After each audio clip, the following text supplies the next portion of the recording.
लेकिन कांग्रेस पार्टी खुद ही समस्याओं की जननी है।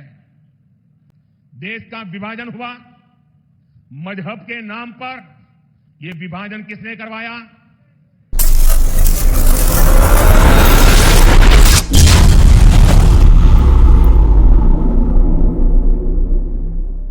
किसने करवाया? किसने करवाया? देश आजाद होते ही कश्मीर में समस्या खड़ी कर दी गई। कश्मीर में समस्या किसने पैदा की? जरा पूरी ताकत से बताइए, दिल्ली तक आवाज जानी चाहिए। ये कश्मीर को किसने मुसीबत में डाला? हमारे आसपास ही दुनिया के कई देश आजाद हुए, वो हमसे कहीं आगे बढ़ गए, लेकिन हमारा भारत पिछड़ता गया। तब ज्यादातर समय देश में किसकी सरकार थी? देश दशकों तक आतंकवाद का शिकार रहा। आए दिन कहीं भी बम ब्लास्ट हो जाते थे। तुष्टीकरण के लिए आतंकवादियों को संरक्षण कौन देता था? आतंकवादियों को संरक्षण कौन देता था? देश में नक्सलवाद जैसी समस्या इतनी विकराल हो गई।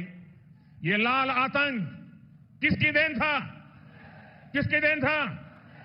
साथियों, आजादी के 7 दशक बाद तक राम मंदिर का 500 साल पुराना विवाद बना हुआ था।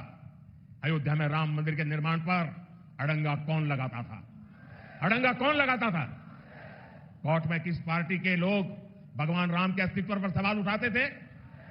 कौन सी पार्टी के वकील सुप्रीम कोर्ट में जाकर कहते थे कि राम मंदिर पर फैसला न सुनाए? किस पार्टी ने राम मंदिर प्राण प्रतिष्ठा आयोजन का बहिष्कार किया? किस पार्टी ने दशकों तक बाबा साहब आंबेडकर को भारत रत्न नहीं मिलने दिया? इतने दशकों से हमारे लोग पिछड़ा वर्ग आयोग को संविधान का दर्जा देने की मांग कर रहे थे। किसने पिछड़ा वर्ग के साथ धोखा किया? हर बात का जवाब एक ही है। एक ही है कि नहीं है? एक ही है कि नहीं है? साथियों, पिछले 10 वर्षों से कांग्रेस सत्ता से बाहर है। आपने एनडीए को पूर्ण बहुमत दिया।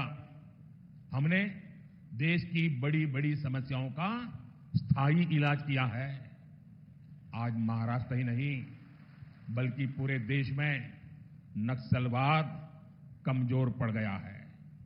जो गढ़चिरौली नक्सली हिंसा के लिए जाना जाता था, अब उसकी चर्चा विकास और स्टील कंपनी के लिए हो रही है। हमारा गढ़चिरौली अब फौलाद सिटी बनने जा रहा है। भाइयों बहनों, हमारे यहां मराठी में एक कहावत होती है, कडू कारले तुपात तल्ले साखरेत गोल्ले तरी कडू ते कडूच। यानी कड़वे करेले को घी में तले या शक्कर में घोले, वो फिर भी कड़वा का ही कड़वा ही रहता है। ये कहावत कांग्रेस पर सटीक लागू होती है कि नहीं होती है? होती है। वो सुधर ही नहीं सकते, वो कभी नहीं बदल सकते।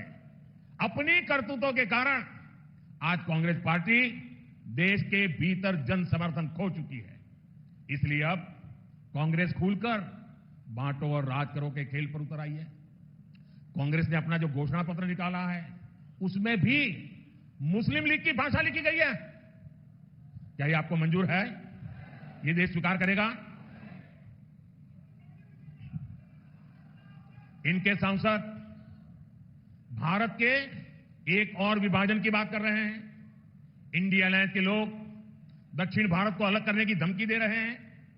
इंडिया अलायंस में शामिल डीएमके पार्टी सनातन को डेंगू मलेरिया कहकर उसके खात्मे की बात करती है, और कांग्रेस नकली शिवसेना वाले उन्हीं लोगों को महाराष्ट्र में लाकर उनसे रैली करवाते हैं।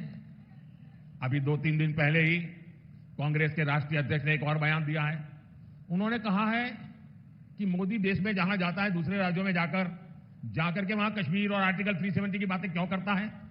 आप मुझे बताइए, क्या यह कांग्रेस की विभाजनकारी सोच है कि नहीं है? कश्मीर हमारा है कि नहीं है? पूरे हिंदुस्तान का है कि नहीं है? हमारा सिरताज है कि नहीं है? क्या कश्मीर के लिए यह भाषा हमें मंजूर है? जब छत्रपति शिवाजी महाराज ने दिल्ली सल्तनत से मोर्चा लिया था, तब उन्होंने क्या यह कहा था कि दिल्ली में जो हो उसे मेरा क्या वास्ता? क्या कभी छत्रपति शिवाजी महाराज ने कहा था? जी को और चंद्रपुर से मेरे पुराने साथी भाई सुधीर जी को अपना उम्मीदवार बनाया है। सुधीर जी ने मंत्री रहते हुए क्षेत्र के लिए लगातार काम किया है। इन उम्मीदवारों को आपका समर्थन मोदी को मजबूत करेगा।